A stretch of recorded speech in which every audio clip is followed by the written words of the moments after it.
G'day, my name is Father Bruce Boase. I'm a Waka Waka person. I was born in a little town called Eidsvold, which is in the Burnett region. I get my Aboriginality from my nana, who was born in Banban Springs, or raised in Banban Springs. I'm a priest in the Anglican Church, and my parish is called Green Hills, which is an amalgamated parish of Enoggera and Kelvin Grove here in Brisbane. And I'm also the co-chair of our Reconciliation Action Plan Committee, along with Dr. Joe.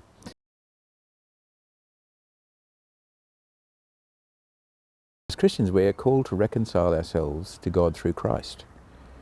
And to do that, I think the thing that we have to do is to love one another even as He has loved us. It's my call. Sometimes that's hard to do. But if we are not reconciled with, say, another cultural group, or if we're not reconciled black to white, if you like, Aboriginal and Torres Strait Islander to the rest of Australia, then how are we actually fulfilling that call? And I think we've got to move closer and closer to that call as best we can as human, but always with God's help, always.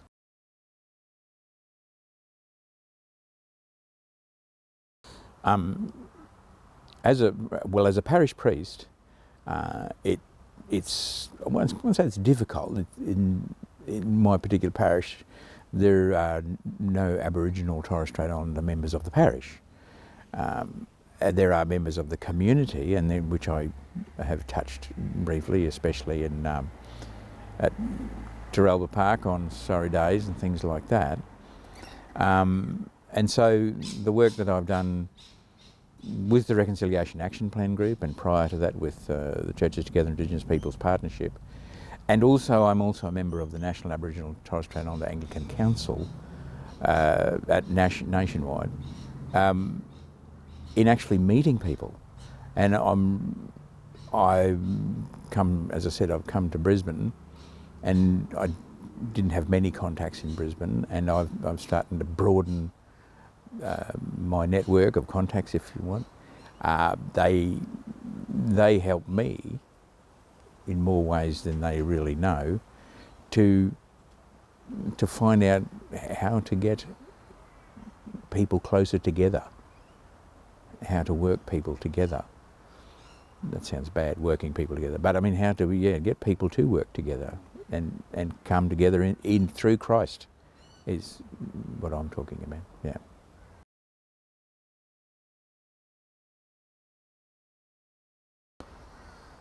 Well, it's an historical thing that the church, when we especially say, let's talk about the Anglican Church, because that's what we know, didn't have a real good record of actually ministering with Aboriginal and Torres Strait Islander people.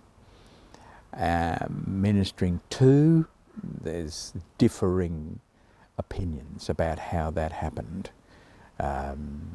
Different missions were set up and things like that, and it was a little bit top down, or more than a little bit top down. But there was also a sense of them and us, older people, you like. And so we've got a lot of work to do to actually, especially in the Anglican Church of Southern Queensland, to bring Aboriginal and Torres Strait Islander people back into a place where they can feel that they're not intimidated, they're not frightened, they're not looked down upon, they're not paternalised, if you like, and that's going to be hard to do, or it is hard to do.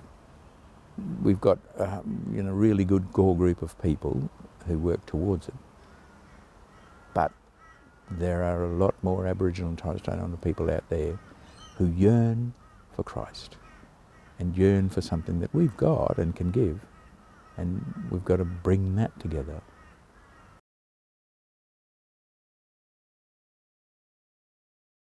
Each parish that I've spoken with And there are a couple of parishes that have been they're really good examples of what to do. Take, for instance, Buttram, is to get in touch with the local people, the local elders.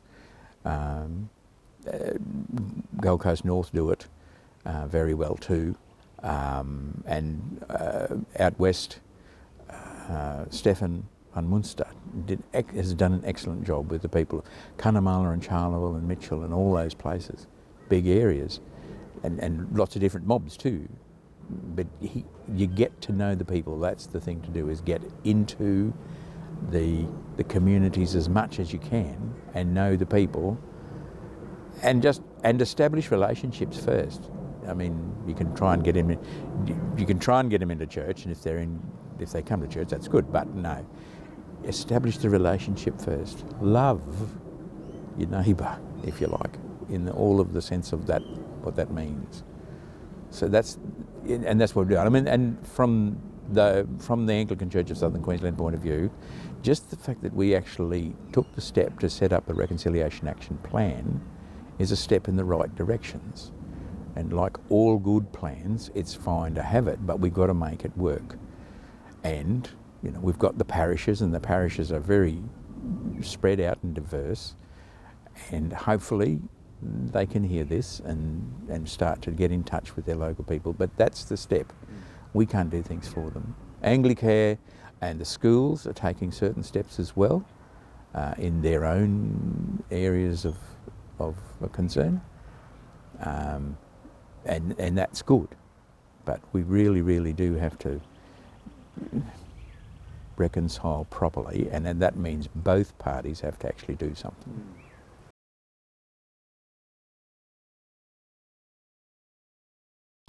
Well, my vision would be that, my ultimate vision would be that the churches would be full of people, but people of all different races and colours, but also full of Aboriginals and Torres Strait Islanders. And if we need to set up a specific church somewhere, when I say church, I'm talking about a place for that, then that would be good too. And that sort of brings the vision back a little. But my vision would be to make sure that we can do that, but that we provide that safe place, if you like, for people, the Aboriginal and Torres Strait Islander people, to be at.